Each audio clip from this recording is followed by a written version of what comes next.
श्री गणेशाय नमः, श्री सरस्वती नमः, श्री सद्गुरु रामचंद्राय नमः, श्री गुरुभ्यो नमः। पुन्हा लक्ष्मीपती भगवंत गरुडाला सांगू लागलेले आहेत की चौथ्या अध्यायामध्ये 5 महिन्यापर्यंतची मासिकं आहेत, त्या मासांच्या श्राद्ध पद्धतीची सर्व सांगितलं गेलेलं आहे। आणि आता हे गरुडा 6 महिन्याच्या मासिकाला 6 महिन्याच्या समाप्तीला बह्वापदपुरामध्ये ते प्रेत जातं। तिथं अनिवार्य अशा आपदा त्याला भोगाव्या लागतात।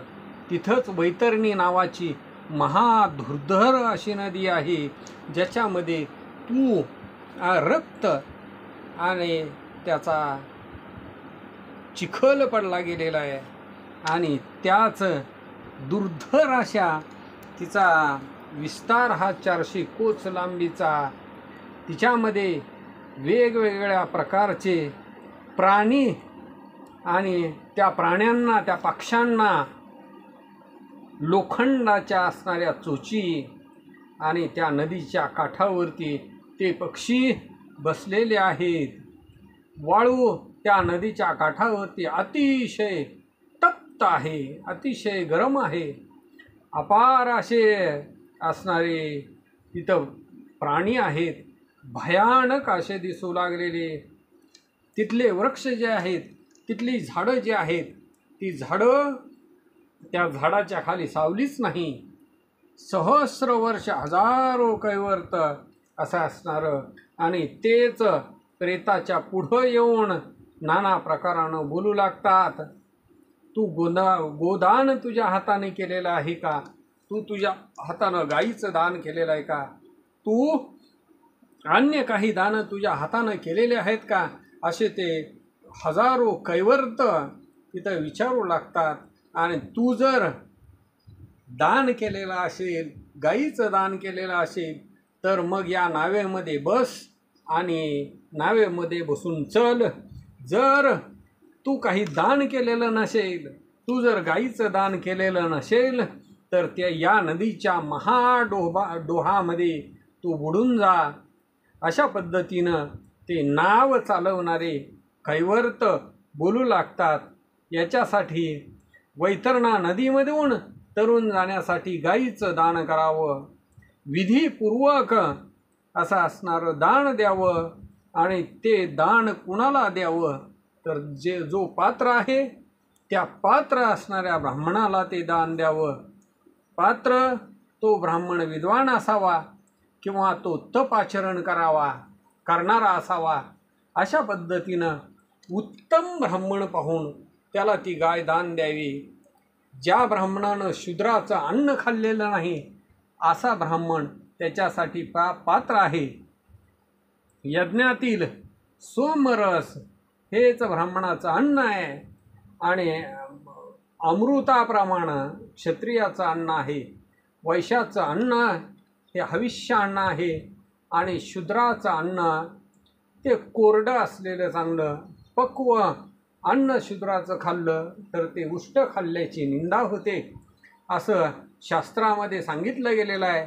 जे ब्राह्मण शूद्राचं अन्न खातात, कर्म अन्न खातात, त्या ब्राह्मणाला आपण असं जर दान केलं, अशी जर गाय दिली, तर देणारा आणि घेणारा दोघेही दारुण असा नरक भोगतात। म्हणून शूद्र अन्न खाणाऱ्या ब्राह्मणाला, शूद्राचं अन्न सेवन करणाऱ्या ब्राह्मणाला दान करू नये। आणि म्हणून जर अशा ब्राह्मणाला दान दिलं तर घोर असा नरक भोगावा लागतो। आणि म्हणून शूद्रजन जे आहेत, त्या शूद्रजनांनी कोरं अन्न जे आहे, ते कोरडं अन्न ब्राह्मणाला द्यावे। महान असं यज्ञाचं फळ त्याच्यामुळं प्राप्त होईल, असं गरुडाला लक्ष्मीपती भगवंत सांगू लागलेले आहेत। आपल्याजवळ जर विद्वान ब्राह्मण नसेल, तर मग काय करावं? तर चुकीचं काम करू नये, म्हणून हवन करावं। आणि त्या हवन यज्ञामध्ये हविष हवन टाकावं, यज्ञ पूर्ण करावा. ब्राह्मणातिक्रमण जे असणारं कर्म तोडणारे ब्राह्मण, त्यांच्या आचारानं अविचारानं ते मात्र काहीही दान घेऊ शकत नाही. आणि त्याच्यामुळं केवळ विद्या आणि तप ज्याच्याकडं आहेच अशाच पात्र रूप असणाऱ्या ब्राह्मणाला ब्रह्मरूप समजून त्याला ते दान द्यावं. वेद अध्ययन करणारा आचार संपन्न असा पवित्र चतुर्वेदी ब्राह्मण, त्या ब्राह्मणाला दान द्यावं. पात्र लक्षणहीन असेल तर मात्र त्या पंक्तीमध्ये त्या पात्रामध्ये दान करू नये असं सांगू लागलेले आहेत. ब्राह्मणाला 2 नेत्र असतात, श्रुती आणि स्मृती असं म्हटलं गेलेलं आहे. आणि याच्यामध्ये जर श्रुती नसेल तरीही त्याला एक नसलं तरी त्याला काना नर म्हटलं जातं. आणि दोन्ही नर नसेल तर मग मात्र त्याला आंधळा म्हटलं जातं. म्हणून ज्ञानी आहे पण जो क्रियारहित आहे, तो ज्ञानी असून सुद्धा क्रियारहित असेल तर जनावरांमध्ये आणि त्याच्यामध्ये काहीच फरक नाही. आणि जो अज्ञान आहे आणि क्रिया करत नाही तोही आंधळा आहे असं समजावं.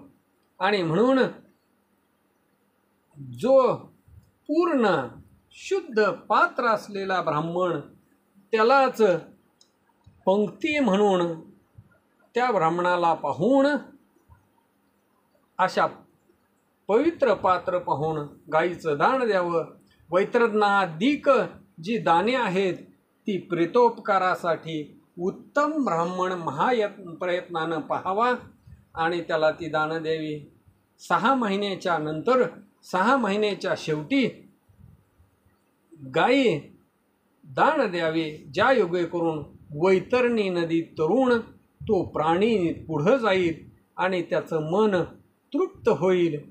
पुढं प्रेत भवा पदपुरी नावाच्या पुष्कळ आपत्ती आहे आणि त्या नगरीमध्ये जाऊन पोचतं. आणि ती दुःख नगरी म्हणून तिचं नाव आहे. तिथं ते प्रेत पोचल्यानंतर त्याला भोजन दिलं जातं आणि त्याच्यानंतर प्रेत पुढं नाना आक्रंदपुरी नावाच्या पुरीमध्ये जातं. तिथं लोकांचे आक्रोश पाहिले जातात. सगळे लोक आक्रोश करत असतात, त्या दीर्घ स्वराने रडत असतात. ज्यांनी स्वहस्ताने दान केलेलं नाही आणि त्याच्यामुळं त्या सगळ्या लोकांना रडताना पाहून हे प्रेतसुद्धा मोठ्यानं आक्रोश करायला लागतं, रडायला लागतं. दुष्ट प्रारब्धाच्या योगे करून दान देण्यासाठी विनमुख झालो आणि म्हणून दगडासारखा मी झालो असं ते प्रेत बोलू लागतं. असं गरुडाला भगवंत सांगू लागलेले आहेत. त्यावेळेला ते प्रेत म्हणू लागतं की माझ्याकडे दान देण्याची शक्ती असताना सुद्धा मी कधीही दानधर्म केला नाही. मी श्रीमंत असून अदाता झालो. दरिद्री आणि अतपस्वी नर, ज्याची दरिद्री आहे आणि ज्याच्याकडं भक्तीच नाही, ते दोघेही चांडाळ आहेत आणि त्यांच्याबरोबर बोलूसुद्धा नाही असं सांगितलं गेलेलं आहे. तिथं ते मासिक जेवून सुप्त नगरीमध्ये तृप्त होऊन तिथं अवयवांचं धन होतं आणि मग त्या प्राण्याला अतिशय पीडा प्राप्त होते. तिथं जोडा, वस्त्र, छत्री, घर, बगीचा, देवालय अशा पद्धतीनं झाडं, पाणी यांचा अशा प्रकारचा ज्यानं काही दानधर्माचा विचार केलेला आहे तिथं त्या प्रेताला सुख प्राप्त होतं.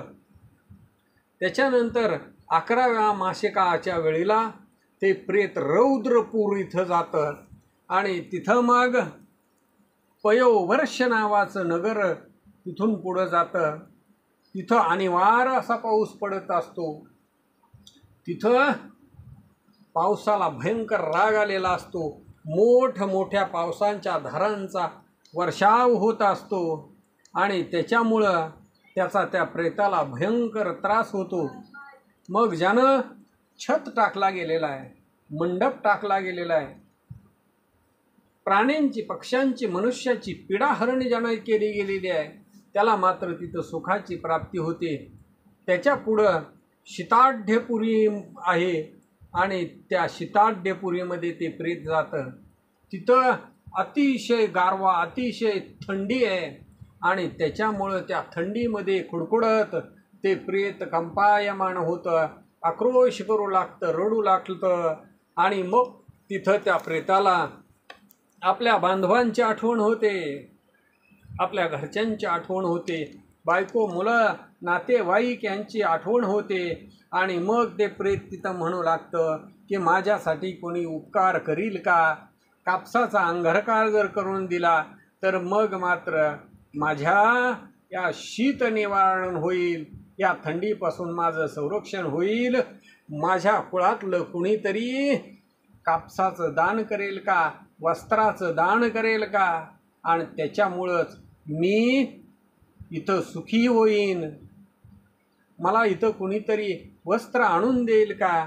मी माझ्या अभिमान दोषानं अथवा पाप दोषानं किंवा देशकालात्वानं अश्राद्ध दोष झाला, मला माझी अश्रद्धा होती आणि म्हणून मी कधीही दान केलं नाही.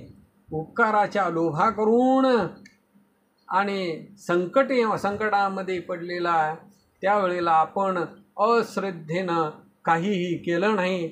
याच्यासाठी दान हे श्रद्धायुक्त करावं आणि तेही शास्त्रोक्त असावं, दुसऱ्यासाठी उपकारभूत असावं. आणि म्हणून त्या दुःखातून मग सुखाची प्राप्ती होईल. असं ते प्रेत चिंतातूर सर्व दिशाला पाहू लागतं. पण तिथं त्या थंडीपासून संरक्षण होण्यासाठी, त्या गारव्यापासून संरक्षण होण्यासाठी समोर कुठंच काही दिसत नाही. याच्यासाठी प्रेताच्या उद्देशानं दान करावं. देहोपयोगी संपूर्ण जे पदार्थ आहेत ते पदार्थ दान द्यावे. मग तिथं ते प्रेत सुखानं जेवून बहुभीतीपुरा या ठिकाणी पोहोचलं जातं. मग तिथं अन्वर्थ त्या नावामध्येच बहुभीतीपूर नावच आहे, त्याच्यामुळं तिथं भयंकर भीती उत्पन्न होते. आणि मग ते प्रेत थरथर थरथर कापू लागतं. तेच चित्रगुप्ताचं नगर आहे. तिथं नाना प्रकारचे घोर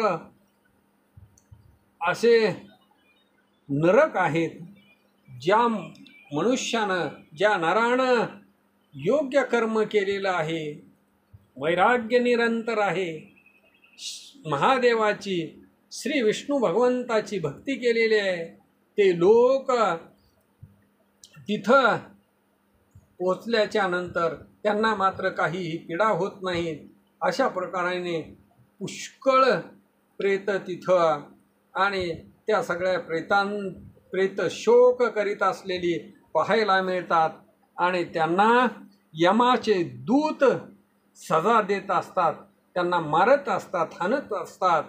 आणि मग शंकराची, विष्णूची भक्ती ज्यानं केली त्याला मात्र तिथं सुखाची प्राप्ती होते, त्याला मात्र तिथं कुठलाही त्रास होत नाही. मग ते प्रेत म्हणू लागतं, मी शंकराची, विष्णूची भक्ती कधी केली नाही, बायकोची, मुलाची आशा धरली, बांधवाची कुटुंब पोषली, अशा उपाधीनं, अशा अडचणीनं दान मी केलं नाही, मी पापी आहे आणि त्याचंच हे फळ मी प्रत्येक दिवशी भोगतोय, असं ते प्रेत बोलू लागतं.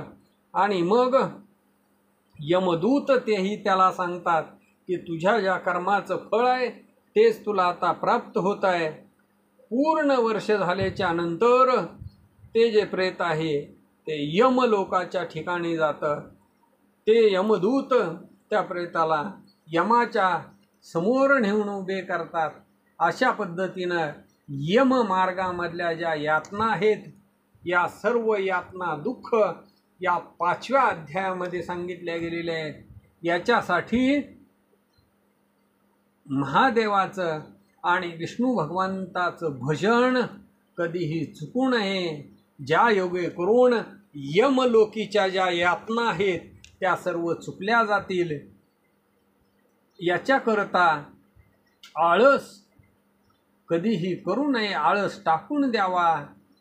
यमलोकाचं दुःख टाळण्यासाठी नित्य कर्म सज्ञान मनुष्यानं करीत जावं, असं निरूपण गरुडाला स्वतःच्या मुखातून लक्ष्मीपती भगवंताने सांगितलं. आणि हेच सुताने नैमिषारण्यामध्ये शौनकादिक संतांना सांगितलं.